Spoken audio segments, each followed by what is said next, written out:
السلام عليكم ورحمة الله وبركاته. ازيكم حبايبي، عاملين ايه؟ النهاردة بعمل لكم جولة كاملة عن القرية. الناس اللي سألتني انت بتصيفي فين واسم القرية ايه وطريقة الدفع وكمان الاسعار، كل ده هقوله لكم في الفيديو. بس بداية اعملوا لنا لايك وشير كتير للفيديو، كمان اشتراك في القناة، فعلوا جرس الاشعارات اللي تحت الفيديو واختاروا كلمة الكل عشان كل ما انزل فيديو جديد يوصلكم اشعار بيه. هنقول بسم الله الرحمن الرحيم، وهنبدأ من أول البوابة الرئيسية اللي بندخل منها القرية. اللي قدامنا دي البوابة الأساسية اللي على الشارع، بداية دخول القرية. قدام البوابة دي على طول بيكون في محل أسماك، لو حابة بقى تنزلي تجيبي سمك قدام باب القرية على طول. جنب البوابة على طول بيكون موجود غرفة الأمن. الأمن في القرية متواجد 24 ساعة. قرية أمان جدا ونظيفة جدا، بصوا الجمال. طيب لو ضيرنا بقى، عطينا ظهرنا للبوابة الرئيسية، هيكون قدامنا البحر في آخر الممر. الطرقة دي تقريبا من البوابة لحد البحر تقريبا 200 متر أو 250 متر، مش أكتر من كده.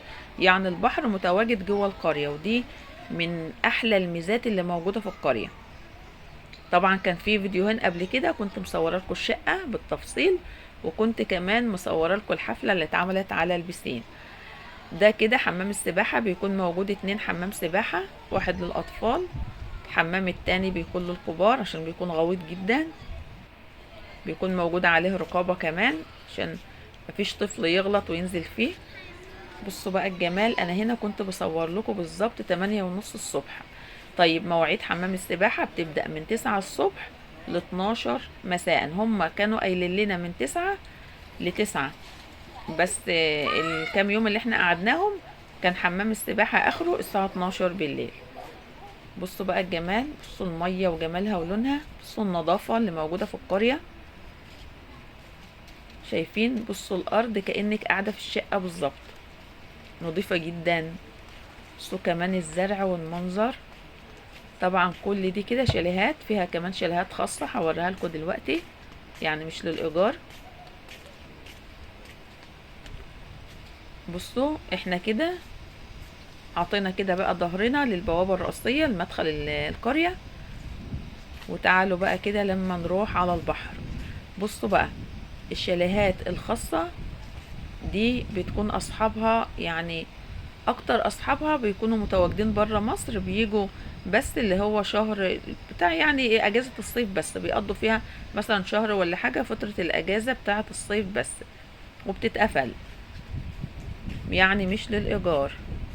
كل اللي معمول عليه سور بالشكل اللي انتوا شايفينه ده، دي شاليهات خاصة، ومعظم الشاليهات الخاصة بتكون في الدور الارضي. احنا كده داخلين على البحر، نمشي بقى في الممر ده كده لحد الاخر. بصوا الجمال بقى. طبعا تيجي بقى هنا كده على المغرب، تجيبي بقى اولادك وتجيبي جوزك وتجيبي بقى اللب والتسالي وكل حاجة، وتيجي تقعدي بس هنا، لا تنزلي بقى مية ولا اي حاجة، كفاية بس ان انت تقعدي في المكان ده. في بداية ما كنا بنيجي نصيف في القرية دي، يعني من مثلا 10 سنين او 12 سنة كمان، كان المكان ده فيه مجموعة ألعاب كتيرة جدا للأطفال، وكانت كلها مجانية. جينا بعد كده لقينا الألعاب دي بقت متكسرة كده مستهلكة، قلنا هيجددوها. اتفاجئنا لما جينا السنة دي لقيناها مشجرين بقى مكانها كده، وعاملين ديسكات للقعدة بالليل. بصراحة كده شكلها أهدى وأحلى كمان. بصوا بقى الجمال، بصوا الزرع والتشجير والألوان، جميلة جدا. أحلى حاجة زي ما قلت لكم إن هي هادية جدا، ما فيهاش ضوضاء، ما فيهاش دوشة كتير. في ناس كتير ما بتبقاش متعلقة بالبحر ونزول البحر في المصيف، في ناس بتكون حابة تصيف وتغير جو في مكان نظيف، في مكان يكون هادي. كفاية بس انك تكوني قاعدة في مكان زي ده وشامة ريحة البحر وسامعة صوت البحر، متعة بجد، قمة المتعة. بصوا بقى الجمال، بصوا. طبعا كمان الشط هنا يعتبر خاص، يعني لما بتطلعي بقى تنزلي البحر، طبعا احنا بنبدأ ننزل البحر على بعد العصر كده، يعني احنا بنجيش الصبح خالص. انا جاية بس الصبح علشان اصور لكم مش اكتر. زي ما قلت لكم كنا 8:30 الصبح، الارض سخنة جدا. هنا بقى البحر ملوش مواعيد، انزلي في اي ميعاد انت عايزاه. بس زي ما قلت لكم، الصبح بيكون الجو حر جدا، الشمس بتكون حامية قوي، فما بيبقاش مستحب ان احنا ننزل البحر في التوقيت ده. علشان تنزلي البحر المالح يا يكون مثلا من الساعة 7 الصبح او من بعد العصر، يعني على دخول المغرب كده بتكون الشمس راحت والجو بدأ يطر كده، تبدأي بقى تنزلي المية وانت مطمنة. يا دوب بتأجري شمسية وعدد الكراسي اللي انت عايزاها يكون موجود برضو على الشط، وبتقعدي زي ما انت عايزة. بصوا بقى كمان الشط هادي جدا، يعتبر خاص. بس طبعا انت بتنزلي الشط من غير رسوم، نزول البحر من غير رسوم. بصوا هادي خالص، مفيهوش زحمة، مفيهوش ضوضاء، جميل جدا. ودي برضو من المميزات اللي موجودة في القرية. اما بقى كل الناس اللي انتوا شايفينها على الشط دي بره القرية خالص، مش تبع القرية. دول تقريبا لهم مداخل تانية من شواطئ تانية بيدخلوا برسوم. لكن احنا بالنسبة لنا لأي حد حاجز جوه القرية ما بيدفعش اي رسوم لدخول البحر. دول كده يعني لهم مدخل تاني، مش بيدخلوا من البوابة بتاعتنا ولا بيخرجوا من البوابة بتاعتنا خالص، ملهمش اي علاقة بالقرية. كمان العدد تحسوا العدد خفيف جدا. اما بداية بقى من دخول المغرب الشط بيكون فاضي خالص، ما فيهوش اي بني ادمين، يعني تيجي ما تلاقيش حد خالص موجود على الشط، بيكون كل ده مشي. واللي متواجد بس الناس اللي داخل القرية بقى اللي عايزة تنزل المية اخر النهار.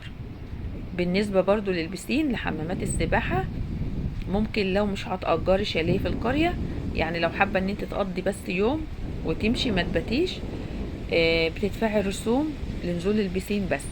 الرسوم بتكون 50 جنيه للفرد، بيبدأ من 9 الصبح ل7 المغرب، من 9 الصبح ل7 بالليل. الفرد 50 جنيه. الفرد بقى كبير صغير، حتى لو طفل عمر سنة برضو بتدفعي له تذكرة 50 جنيه. تمام. الكلام ده بيمشي على الناس اللي بتكون عايزة تيجي تقضي يوم في البسين وتمشي. لكن بالنسبة لنا احنا الناس اللي بتكون مأجرة شاليهات في القرية ما بتدفعش رسوم للبسين وما بتدفعش رسوم لنزول البحر. تمام. بصوا بقى الجمال، عايزة اقول لكم صوت البحر وريحة البحر وصوت الموجة حاجة ما تبقيش عايزة تمشي اصلا. الجو جميل جدا بصراحة. القرية حلوة الصبح، حلوة في العصاري، حلوة بالليل، حلوة في اي وقت. طبعا اللي بيجي يقعد بقى كام يوم ما بينامش ابدا، يعني عشان تدخلي تنامي كده ممكن مثلا الساعة 3 4 الصبح وتنامي لك ساعتين 3، وبرضه تصحي بقى تفطري وتبدأي تنزلي بقى حمام السباحة. احلى حاجة ان انت اكتر الوقت اللي احنا بنضيعه في القرية بيكون في حمام السباحة تحديدا. كمان لو عندك اطفال حمام السباحة بيكون ممتع بالنسبة لهم، ما بيبقوش عايزين اصلا يطلعوا منه. كمان لو انت ما انتش عايزة تنزلي المية، انت بتكوني قاعدة في البرندة قدامهم وهم تحت في المية قدام عينيكي، ما بتبقيش قلقانة عليهم خالص. بينزلوا المية ويطلعوا الشقة وينزلوا وهكذا من غير اي خوف عليهم. القرية هنا امان جدا، يعني ما فيش خوف من اي حاجة ما شاء الله. عايزة اقولك كمان ان في نفس الشارع متواجد مطاعم، يعني لو مش حابة تعملي اكلك في الشاليه بيكون موجود تحت مطعم سمك، بيكون موجود تحت ناس بتبيع خضار، يعني كل مستلزماتك تقدري تنزلي تجيبيها يومي من قدام البوابة على طول.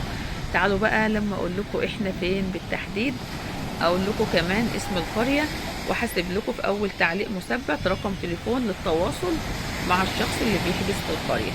تمام. طيب مبدئيا احنا متواجدين في اسكندرية. القرية اسمها قرية كناري. موجودة فين قرية كناري؟ موجودة في العجمي. تمام.